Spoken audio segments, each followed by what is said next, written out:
Hello, good evening, everybody. Good Hi. evening. Hello, hello. So I'm so excited. We have our guest from the local government unit just waiting in our backstage, as we'd like to call it. Yes, So we'll have him ready in just a bit. How are you doing ayun. tonight, Ian? I'm good and I'm really excited. Kaya this will be our second guest na from the public sector. So we are really excited to listen also to what they are doing in terms of responding to the pandemic and also what are their plans unsay mga plano karon sa city government as to giunsa nila ang ilahang mga plano for the response sa atoang city diha sa Butuan. So excited kaayo ko. And also we would like to remind the participants of Hakbang that tomorrow we will have our orientation kickoff, and also for the mentors, please do join us tomorrow. So for the participants, the teams, please do join us at 1 o'clock until 3 o'clock in the afternoon. And for the mentors, we'll have 3 to 5 p.m. as your slot for the orientation. Ayan, So it's so exciting. Actually, we ran into some technical difficulties with our guest tonight, so he's just trying to get on board again and get on yes. in a conversation. But when I remember, we're discussing why we're doing this again for those Yeah. who are joining us for the first time. Yeah, so we are actually doing the live COVID conversations over coffee as a way for us to get to know our mentors, our speakers, our participants, our partners, and also what they are doing in terms of responding again to this pandemic, and also unsa ilang mga ideas, mga viable solutions. And we would also like to get into the into the public sector, no, mga government agencies, mga LGUs, because we also want to partner with them and make sure that when all things are done here with Hakbang, ato silang madala dito sa grassroots, sa communities, where dito man nato ni implemented. Of course, it won't happen if we will not have the backing of our partners, like the local government units, mga agencies nga involved ang atuang mga challenge areas. So, exciting kayo siya nga we are partnering with a lot of institutions para aning hakbang, and we're very honored to be collaborating with them. Yes, that's true. This is indeed a time for collaboration, and we're so grateful for the public and private sector who are behind us in this endeavor. So, tune in for the rest of just this is going to be quick 30 minutes, just getting to know a little bit more from our guest and what he's doing in the city. My name is Shyla, and Owen is joining me tonight, and this is COVID Conversations over Coffee.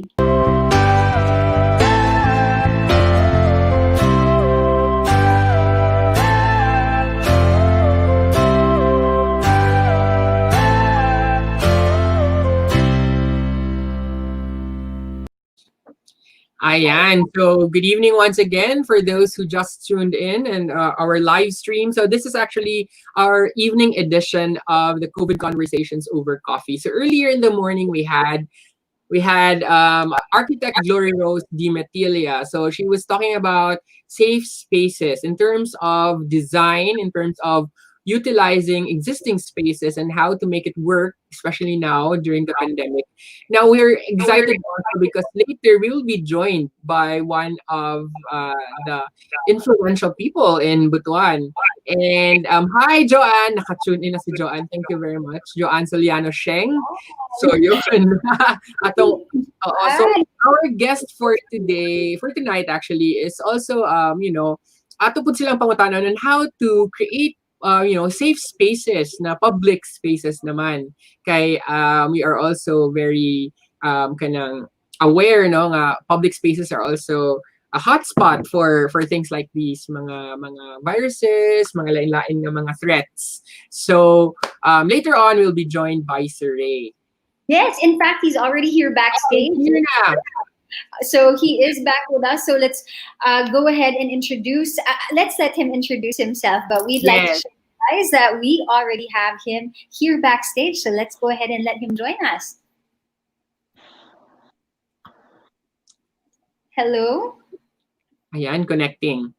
Ayan, connecting tayo. So real time and live, guys. So if you guys see that we are having some technical difficulties, this is the reality of the world today. Diba, when kay usahay Yeah. baya, hinay yun atong internet, mao nang nananawagan ta sa Smart Globe PLD.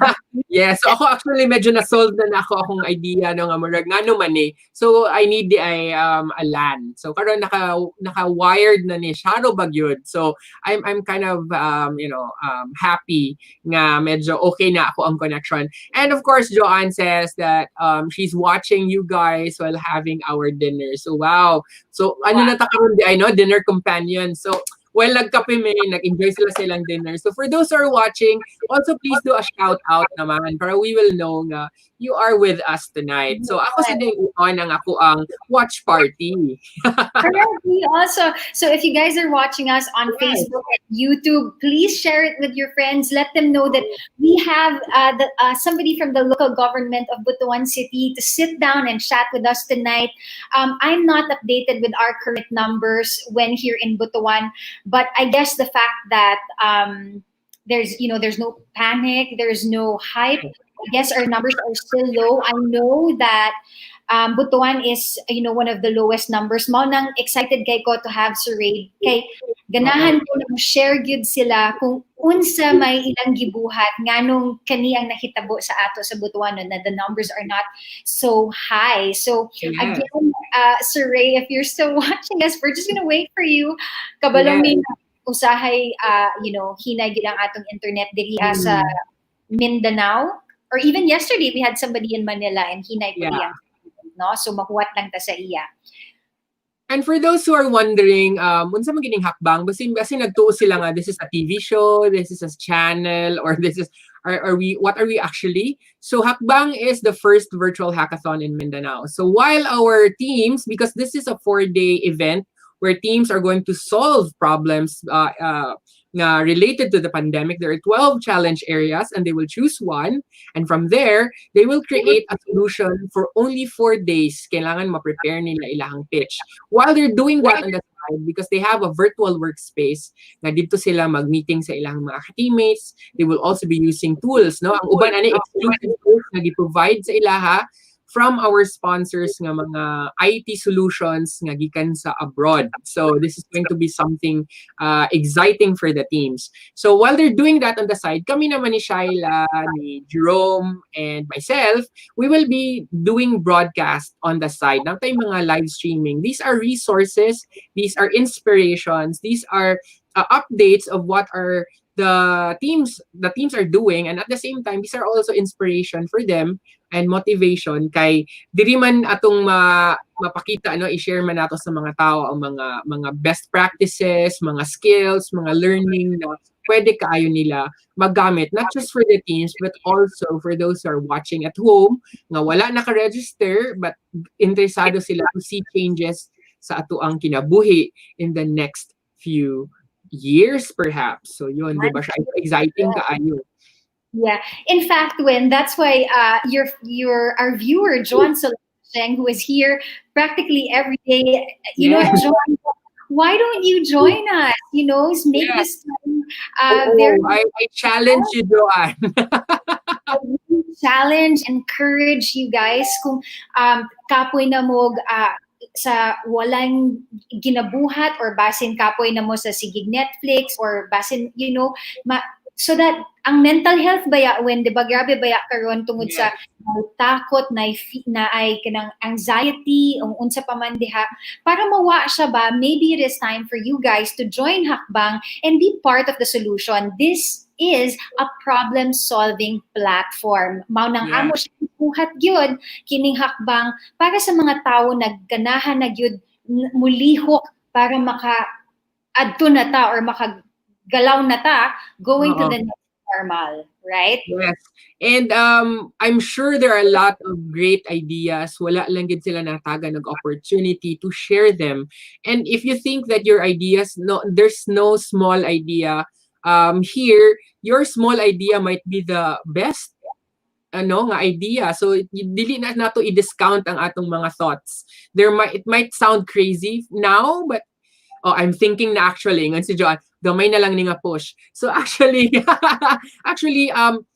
ideas great or small, as long as the intention is to help, the intention is to create lasting impact, not just for here in Mindanao, but entire country and the world. But of course, we will start small. We'll start with our own cities, our region, our island, Mindanao. So, atong itry ang atong mga ideas if it works. And this is the beauty, Shino, of hackathon, because this is a way for us to actually test solutions. Dili man ingon nga, the solution you are providing is only muna ni siyang ultimate solution, but this is our way lang of trying to see if our solutions work.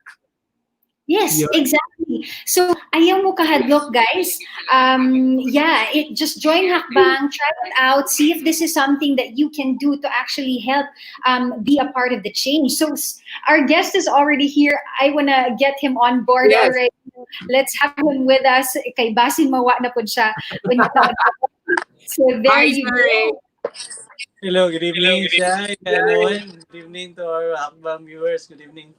Hi, sir. Sorry. So we're so honored to have you here tonight. Thank you Yes, for the opportunity for having me. Thank you. Yes, sir. yes. But Shy. Anyway, the reason why we really wanted to have somebody from the LGU on board our show diri sa COVID conversations tungod sa usahay baya sir sa atong sa kadaghan news nga gwapo kaayo o dili gwapo kaayo mabury na lang no ang gwapo nga news mao nang ganahan gud me to have you on board para ma-share pud ninyo sa atong mga viewers karon kung unsa bay atong ginabuhat mao nang ang numbers nato diri sa Butuan has been good so far tungod sa dili gyud siya ni Saka no. So we'd really like to thank you for taking this chance to sit down with us. And so sir, real quick. Unsa bay atong current numbers karon sa nagtag-aw ko sa kanang Butuan City PIO. And what na ako makita, so basin sa ko ay, basin doon na sa zero, mao nang way nakabutang. Do you have the current numbers, Sir Ray? Presently, we had our meeting just ended an hour ago with our barangays, with mayor and PNP. We had numbers confirmed cases yesterday, 11 confirmed cases in Butuan City. And last Monday, we sent around 38 swab tests to DOH and we sent to Davao for confirmatory test, no? For PCR confirmatory test. Within the day or tonight, some of the result will be announced by our Department of Health Caraga Region. And one thing for sure, for the past 2 months, 3 months, we gain our city has been doing great in medyo na-prevent natin ang pagkalat ng virus for a period of 3 months. Recently, na medyo tumaas ang konti, actually double when our kababayans from Manila, Cebu arrived, yung mga ROF and LSI. Medyo sadly the numbers ko na we are happy that we reunited with the families ng atong mga kababayan Butuano, but we are saddened but for the numbers that they brought to us, medyo na bulata na kuha lang tayo ng konti. That's why last week we asked for the regional task force to calibrate the sending of ROFs and LSI because our COVID facility or quarantine facility was overwhelmed recently. That's why if you notice, recently there are a lot of buzz in the social media about the regional task force are declining of accepting the ROFs and LSIs. But that is not true that we are declining. But really, we really wanted to accept them, but it should be being taken care by the sending LGUs that the people sending here in our region are clear from COVID virus. But again, the number shows that really there are a lot of things happening in the sending LGUs na di na nila kaya ma-check lahat. But again, they were overwhelmed also, we understand. And that's why we are really doing our share of accepting them and uh, putting them in isolation area kung kakayanan. But again, there were number of positive cases brought by our kababayan recently. And today, I don't know what time our Department of Health will be announcing the new cases, but they talked to us earlier this afternoon. Medyo may mga bagong cases na naman tayo. Given yung mga contacted person and the family of those earlier LSI na at sa ROF na nag-positive were being tested, and that was the 38 samples that we sent last Monday. And we don't know the numbers yet because it's only the UH will show us later, if not this a few hours from now. But within the day, before 12 midnight, they will announce the new numbers that we have in the region and even the city of Butuan. Again, we really want to accept our kababayans, especially mga ROF and LSI. But we really wanted to make sure na hindi lahat or in one blow. Dapat calibrated. We ask na kung pwede 200 in a week or 300 or 100. We just need to balance the number and our capacity sa quarantine na area natin na hindi naman ma-overwhelm na doon na natin sila sa bahay patitirahin even they are even positive because we are run out of facility. Yun lang naman yung gusto natin mangyari. But again, we're doing our share for a period of time, 2 months. But this time, medyo di na natin mapigilan. Really, the numbers is getting higher. And we're doing our best to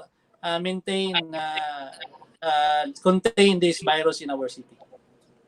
Pero akong commend gihapon sir ang LGU Butuan kay murag isa gid ang LGU Butuan sa grabe ka responsive in terms of decision making ba. So maka-admire pud ta ana nga mga actions kay murag I think because of that medyo dili gid siya ing ana kapaspas ni spike ang atuang although dili magin mapigilan no di wow nagtagalog nako magbisaya na lang gud ka.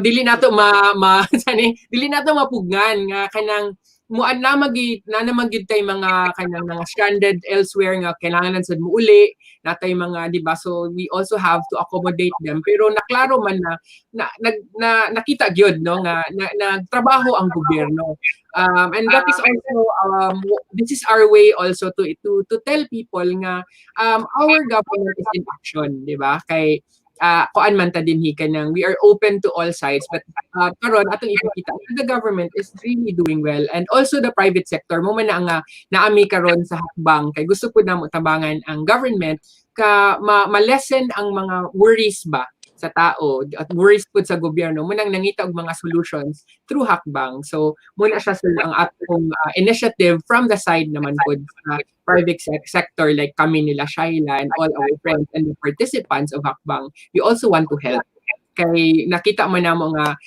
like you said no the government is overwhelmed so we also would like to help in our way kung unsa man nato nga ma-lessen ang mga challenges nga atong naka-experience. Correct. Sir Ray, I'd like to ask, no, because it's true, ako as somebody adopted Butuanon, kay Tagalog man gyud ko, but gi-adopt na gyud ko sa Butuan, and I love it here. But the numbers were really low. They were very impressive prior to the repatriates, no, coming back. Mangutan na lang ko, Sir Ray, kamusta ang kanang mga Butuanon? Were they cooperative so far, no? Was this the reason? Did it help na the Butuanons are cooperative or gahig ulo ba ang mga Butuanon? Tanaw ni mo, Sir Ray. Actually, our Butuanons are majority of our Butuanons are cooperative naman. But there are few nga medyo pasaway konti, no? Di man tanan yun noon. But in the first few months of COVID when it came niabot diri sa ato sa Butuan, at the start, video adjustment, not everyone are familiar with COVID, how to handle it kay medyo baguhan kita tanan, even as nakapapod may sa LGU how to handle all these things. We understand na nanibago gyud tanan, labi na ato nanay quarantine protocols. You need to have color coding before mo gawas, restricted na atong movement, and there are a lot of things happening around us. Medyo naging mga hesitation, and even mga mga reklamo nga dili yun nila kaya na nga mga kinabuhi kay we are not used to this kind of life. But again, at the middle part, at around mga mid-April or last week of April, people began to understand and began to accept the reality nga this is parang na accept na nila na new norm because of the present situation.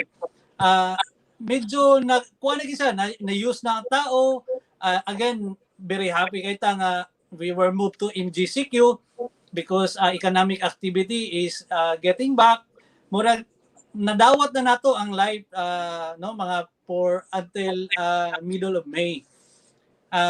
Medyo na-happy na po me in the local government of Butuan nga ang mga nag-open na ang mga businesses, people are moving already, and economic is about to start.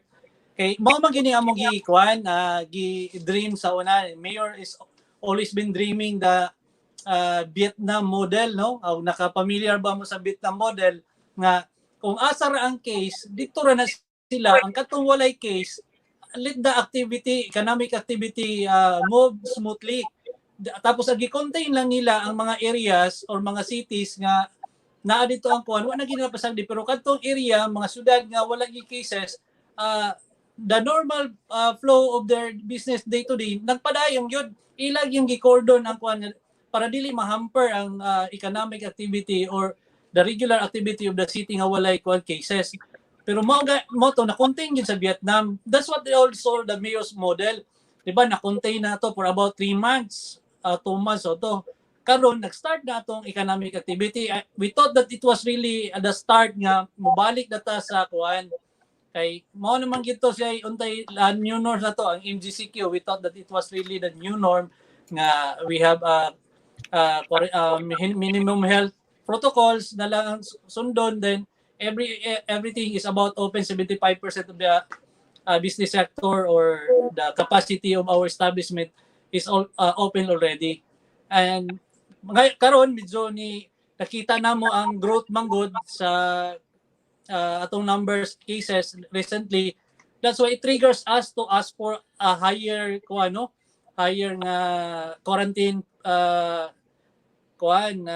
level katong MECQ for 33 barangays. Kay we don't want nga dito na sa kanang dako na ang kayo, dito pa ta mag mag stricto.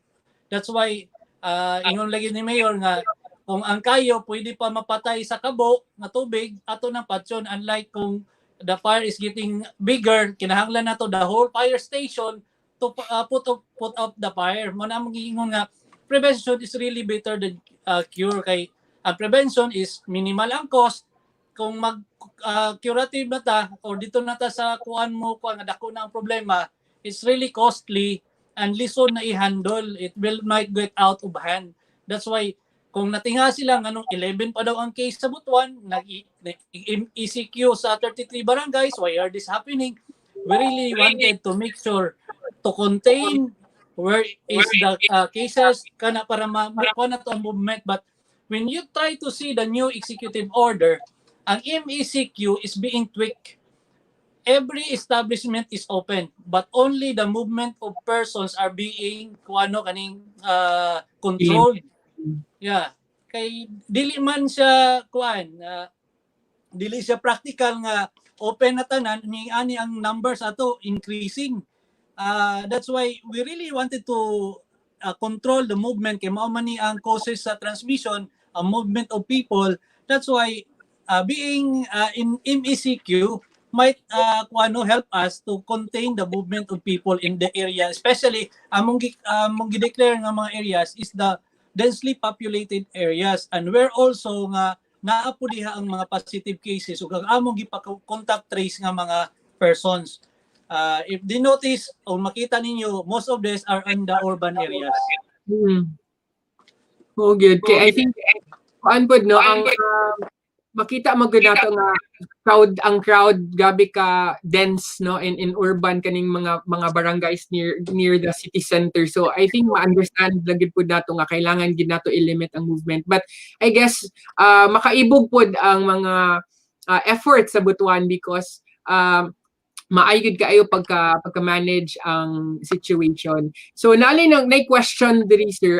This is from Alan Samson. Considering the demand for online services during COVID-19 restrictions, unsa daw ang current state access to internet and devices in Butuan and maybe if you know of the entire Mindanao, and what are possible solutions or infrastructure LGU can consider to provide internet access to remote areas and underprivileged nga mga people? Presently, we are partnered with our internet provider, two big companies, Smarts and Globe. They are already having, if I remember it right, 27 cell site application of Globe from different areas in Butuan City. And I think Smart also have 25 application. At if that was process month ago, nga ipapaspasan na to ang proseso para the internet access will be available in the whole area of Butuan. Not only in the city proper. Medyo nakita kakulangon in terms of connectivity. Medyo ako gani, that's why medyo na late ko. Kaya ako connectivity nagwala-wala and I need to use another phone or data para magamit na ako para mo-improve akong connectivity. And this is di man po sa city center, medyo dili na kaini siya problema. But there are specific spots na medyo kulang pa yun. And we really need to improve our connectivity, especially this time medyo grabe na halos mura na sa basic necessity na ang internet connection. Mo gid sir, murag tanan karon no, transactions, education, communication na gid diri, murag muna ni ato ang kuan, murag naandan nga dili pwede na magani mag-meeting, magtrabaho nga dili na gid ta magkita-kita. So murag kailangan gid kay nato ma-improve no. I think this is a countrywide man pud siguro ni nga challenge, dili lang sa Butuan. Even here sa amoa sa Cagayan de Oro, there are still areas nga medyo wala pa gid gihapon kaayoy access to good internet naa but medyo hinay, and then ay uban gid nga murag medyo wala gid halos makuha nga signal. So murag kuan gid kaayo ni karon, murag time for our internet providers, our communications giants to really move kay murag part ba pud ni sa ato ang pag-educate sa ato ang mga maabot sa ila ang information no nga unsay mga kailangan, kay kung wala sila internet connection di sila ma-updated kay murag sa Facebook naman ug sa magtanaw tag news kay sa ato namang cellphone di na kay halos maminaw og radyo. Yeah. And I'm curious, Sir Ray, ganina nag-mention man gud ka kay diri when not a lot of people know outside Butuan no, naami color coding diri sa Butuan. And I think it's colors shy. 4 colors. So naging effective gyud na siya. So sa ako gyud nakita gyud na ako na naa siya tabang no. Sir Ray, can you explain to our guests na wa kabalo unsa man ang color coding na yan, sakyanan ba yan, tao ba na, unsa man na, Sir Ray? Yes. Sige, let me explain a bit. There are only 3 colors for Butuan. We call it red, black, and blue. We divide the population or kuan lang ni siya. There is given to only 2 persons in a household are given quarantine pass. The purpose of the pass is for you to access basic needs or yung mga essentials for your houses. And you were allowed to go out twice a week. If you're red, I think that's on Wednesday and Saturday. If you're blue, I think that was Tuesday and Friday. And if you're black, you're on Monday and Thursday, I think, if I don't remember it right. But again, this is the way to contain the movement of people, allowing them to access needs twice a week only. Para ang everyday grind, no, ang mga tao yun dapat mo plan out of what they are wanted to buy outside. Okay? Twice lang man sila allowed for a week. And on Sundays, we give opportunity for our senior citizen, mga pregnant women, PWDs, and frontliners to go out on Sundays. Ang usa ka tuyo ani nga nung gi-control nato is not to overwhelm the mga markets, and observe gyud nato ang social distancing in areas nga crowded kayo most of the time. Pero wala to gilimit ang pag-access sa mga tambal, especially for emergency cases. Di na siya necessary ang kanang queue pass when you access medicines or emergency nga mga calls, no. That's why kana siya for basic needs lang gina nato in accessing our basic mga requirements sa balay. Palito butang, gamit bayad og mga dapat bayaran.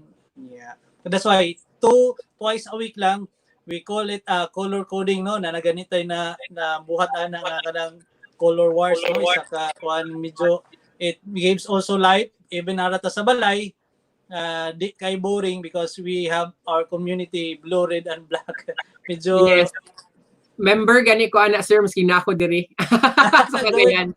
Oo. Member ko ana mag-ibog ra ko actually didto. Oo. And also po sa partner community ibog-ibog ra gyapon ko. It makes sense, di ba, when you think about it, na oo nga, parang instead of overwhelming our grocery stores, our markets, so sa una, dili mi anad, pero after a while, bitaw, twice a week is ample time, no? Kanang mahuna-huna na mi, the day before yun ang amo na yun siya ilista kung unsay among paliton, para dito sa 2 days, tanan gyud errands, mahuman gyud, no? So, Sir, ahaman siya gikan kanang idea ng color coding. Was that your original idea or base na gaya ba ni siya sa Vietnam, which you mentioned a while ago? We've seen cities doing their also color codings, pero lahi sa ang ilang style. We tweak it kay ang ila kay one color murag access nimo murag one household kay ato duhaman ila isa lang niya murag 2 days pod sila pero murag dili siya alternate.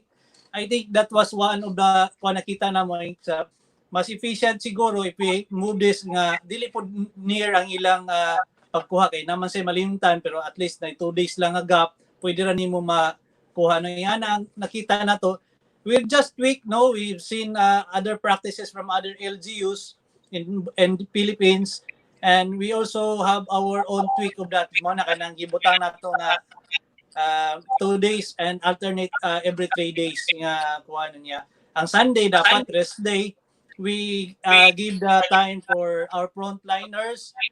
Katumag kay bawal biya ang senior citizen, but because the mayor is thinking also nga they need also space, no, kay og naara to i-contain lang na nato sila pero di na to siya isagol sa major nga crowd mo nang ang Sunday laan gina nato sa ila even mga PWD and pregnant women and frontliners para sa anang Sunday niya. Even on weekdays kato mga normal people mo to na spread out na to in 3 teams. So.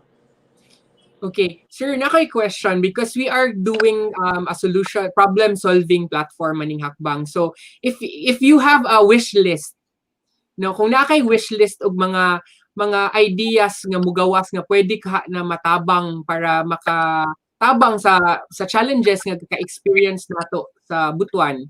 Unsa kay nasa imong wish list? Basta di makadungog ang atong mga ideators ug sila ang mangita og way on how to make it into a reality. We shared this to our barangay captains earlier. We need to have vigilant mga residents of Butuan.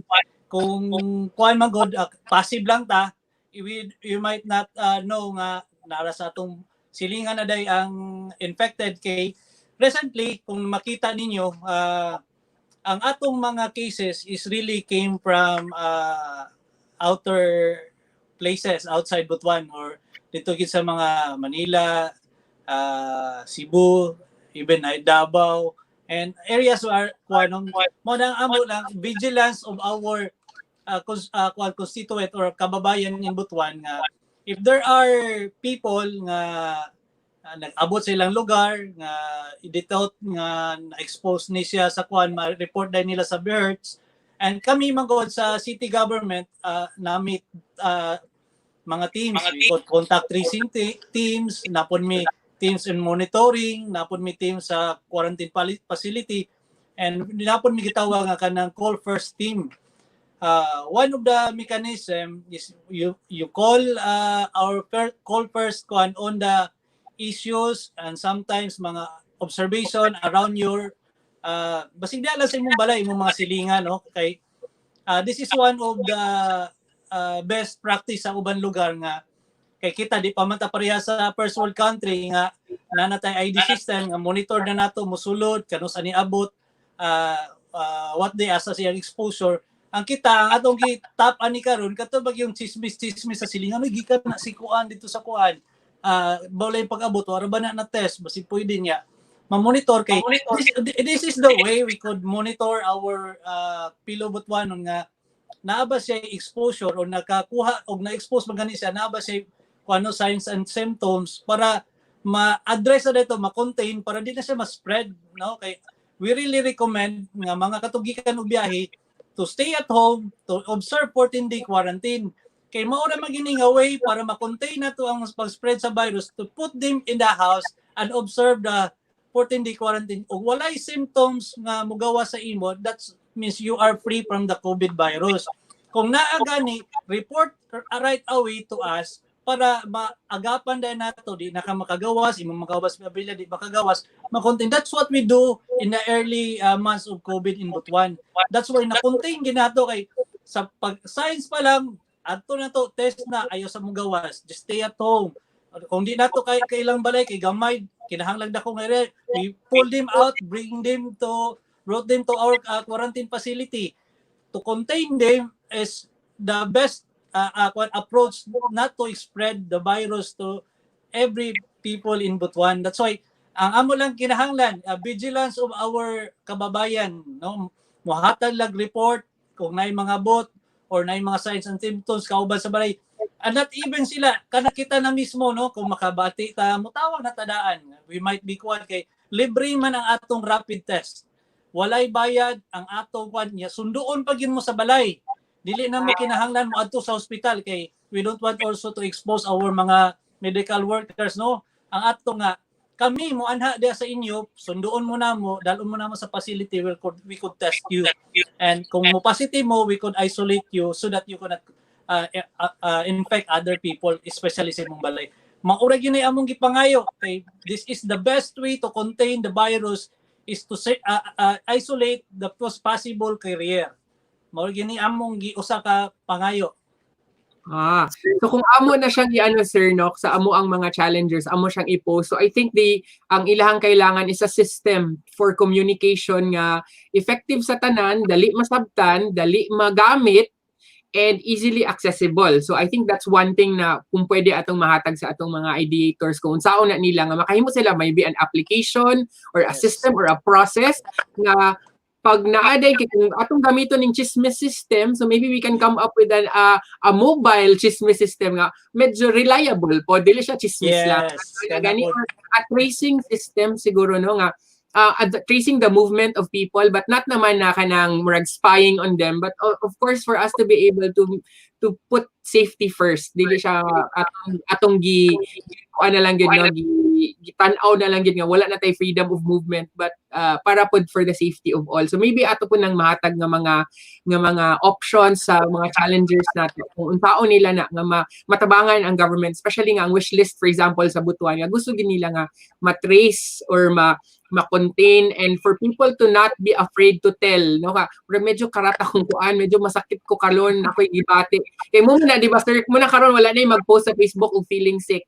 Di ba una kamay lang gani mo nga I feel stress, masakit na gani ko karon wala na mingon ana kay feeling din sa mga tao wala na COVID na ni. So unang karon wala na mag-post nga nasakit sila. So healthy na tanan tao ron sa Facebook. And speaking of Facebook, mo greets ako kay Kuya kay atong mga ano karon mga nagtan-aw si Attorney Sam Tan here in Cagayan de Oro, si Attorney Josephe Sorrera T. And we also have Attorney Ernesto Neri in Cagayan de Oro. We have Ediville Villaranda, formerly of SSS. We have Mark Daniel Salvador. And of course, Patrick Oiguangco Gabutina of nanis nila kanang mga katong akong gipakita nga mga basket sa kay Joy, no? Gahimo sila ani for and they're also helping women. So ilahan ning so thank you for watching us tonight. So di ba Shy, no, makita nato nga naagid ang government sila gusto nga mahitabo, and hopefully our private sector can help in that aspect. Daghan na ba sila giatiman, so basin makatabang ta nga sige lang tag Netflix, basin ay one of these days mo na mo eureka moment no, hala, I can actually help. So maybe this the answer to Sir Ray's problem. Oh, di ba? Sir Ray, no, mao nang actually that's why we interviewed you. That's why naami kining hakbang na among online problem solving na platform para ang amo manggod is ganahan ta namin the private sector is kanang magtinabangay ta with the public sector. So mao nang naa ka karon nakahibaw na ang private sector kung unsay inyong ginabuhat, unsay pwede pa namo mabuhat para makatabang ninyo. And by you posing the challenges, at least ang atong private sector, hopefully na-inspire ka mo na maghuna-huna na dito sa gi-suggest ni Sir Ray. So if naamoy na huna-hunaan na solution, then please join Hakbang para naatay responsibility to also help our government officials to make the transition to the next normal easier for everybody. That's true, Shy. And I'm sure kung maski siguro kami diri sa Cagayan de Oro, kung kanang application or program or solution nga i-propose for Butuan City, basin magamit po na mo dinhi, di ba? So maybe I can be the bridge to the LGU of Cagayan de Oro and say, sir, there is this solution nga gi-propose diha sa Butuan. Maybe we can also apply it here because although lain-lain ta og COVID responses and experiences, lain-lain man ang ato ang face sa pag-face sa quarantine, lain-lain po natong cases.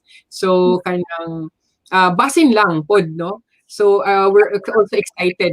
Tomorrow we will meet the hackers man, Sir Ray. So I mean, we call them hackers, the participants. So hopefully ma-share po na mo na ang inyong wish list nga to come up with a very efficient tracing system or a very efficient way of containing people nga ang movement will be more monitored better. Kay karon ang atong style is ayaw mo gawa sa barangay, ayaw mo gawa sa subdivision. Ana siya. Si Joanne says, kudos to LGU of Butuan for their initiative. Actually, Joanne's from CDO. Yun. And so mao nang Sir Ray, thank you so much. We hope that other LGUs can also join Hakbang and just talk about what they're doing in their cities. Kay base na sila ginabuhat sa ilang mga cities na malay mo apply pod sa ato diri or ang sa ato diri mo apply sad sa ila. So we really want to thank you for joining us today, Sir Ray. Sir Ray, last question from my end. Unsa ang other cities abroad na gitanaw ninyo? You mentioned already Vietnam a while ago. I know our good mayor also has good relationships with Japan. Is there anything that Japan did na ato pod gibuhat sa diri sa Butuan? One of the best practices in the world, not only in is Taiwan. We have a good relationship with Taiwan. One of the best thing in Taiwan is that they have the big data. Every person that came into their country or city, especially Taipei, is being profiled. How long will they stay? Where they are staying? What are their purpose in staying? That's why everyone is monitored. Then their local residents in Taiwan have also, they call it the ID system. They know their whereabouts. They know their travel histories. Also, they have the biggest data in the world. They are one of the most smart cities, smart country in the world, Taiwan. And we really appreciate what they are doing. If you notice, the best country that responded to COVID na medyo effective is Taiwan. Dali kay nila na flat ang curve. And even now, nakita ninyo, halos wala na gid sila new cases ang Taiwan. We want to emulate or replicate Taiwan's best practices. Everyone that come to Butuan or about the we ask them to register online the travel pass or travel identification. We have it in our page sa PIO nga. mo fill in lang ka, where are you staying, where you came from, how long will you stay in Butuan. Just like the embarkation card when you go abroad. That's the main purpose there. That's why kung makita ninyo, kato akong gisulti, manumano lang to, chismis kay, wala man tayo big data. Karon actually, because of the COVID, we take advantage of this to get the data for every Butuanons ka. Kins pila ka book resident sa imong barangay, pila ka book household, pila ka book na puya, pila na nga edad. We take advantage of that, but it really take time kay amo pa na siyang i-encode. Kung ano taas kaayo ang pagkuano kay para encoding na patadi ang process, and it will translate it to data analytics. Then we'll have make a design or mga system that we could make use of this data that we have. Kay data and analytics is very important in making decisions. Labi na pag-identify sa problem and what kind of solutions and capacity we have to address this problem. Data is very important for us to make a better and good solution of this present problem. That's why kanang itawag nila sa amo, basig chismis na amo gina-validate. This might be true kay pagtawag nila, di man sa ministro mo respond. We will validate niya, try to see if kuan ba gini siya, kinahanglan ba gyud adtoon, we can address this through telephone call or kana o video call. That's why data is very important for us to address this pandemic or this Butuan City.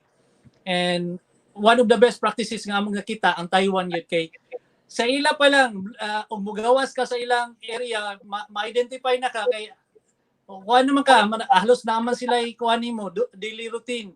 Or kinahanglan ka mo report when you go outside, kay ma-monitor ka, when you use your credit card, asa ka nag-access, asa ka ni gawas na ba, kay kanang ilang call it, kanang naka-quarantine pa sila, naka-quarantine sa ato, nga nara sa home quarantine sa ila, ug mugawas na sila, nanay application nga mo, gawas ka ng radius nga ilang giset sa imong balay, mo beep na sa ila, and they will call at authority to arrest you or to reprimand you from going outside the limited area that they have given you. That's why sayon kay sa ila mo address kay tanan application na basta kuha na sila tanan ba, it's really computerized and digitalized ang nila tanan ang ilang approach. Sus, murag ma-appeal din sa wish list siya, you know, if there's some brilliant mga participants nato ba who can make the life easier for the LGU to encode all those data or maybe even collect, no, sa collecting man kay ang collecting karon kay I actually passed by Butuan for work in Surigao. And na ay mga pieces of paper ihatag, and then there's an interview and in the border, and na-amaze gani ko sa kastrikto, ko lang kastrikto kay nila oy. Murag at first murag makulbaan nga hala strikto kay, but and then na-realize na ko nga murag para ram po di sa ato di ay, so dito dapat mabala ka nga, you know, if they really scrutinize your movement, why did you pass by? Diba? So para ana.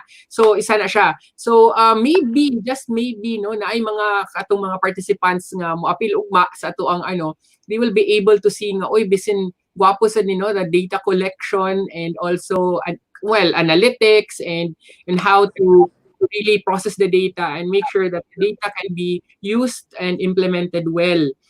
And also, we will also be looking at sponsors and funders. No, pag makakitaan ng mga idea, will also help in creating these ideas come to life. Kung idea lang po siya, then drawing rataman ng tanan. So, mas better po na from the idea to the actual implementation. So, actually, we are encouraging our viewers also, if you have the network, if you have our friends there, or if you are one of them who would like to be part of this activity as a funder, as a mentor, a judge, or a participant, then you can visit our website, www.hack-bang.com. There you can, yes, it's flashed here on the screen because next Friday na actually mag-start ang ato ang hackathon. So 4 days ni siya. Our teams will try to look for ways on how to solve the issues nga among gi-post dito sa website, and from there ato dayong hatagan og solution nga i-post nila sa 4th day. And we hope nga pag makita pod sa ato ang mga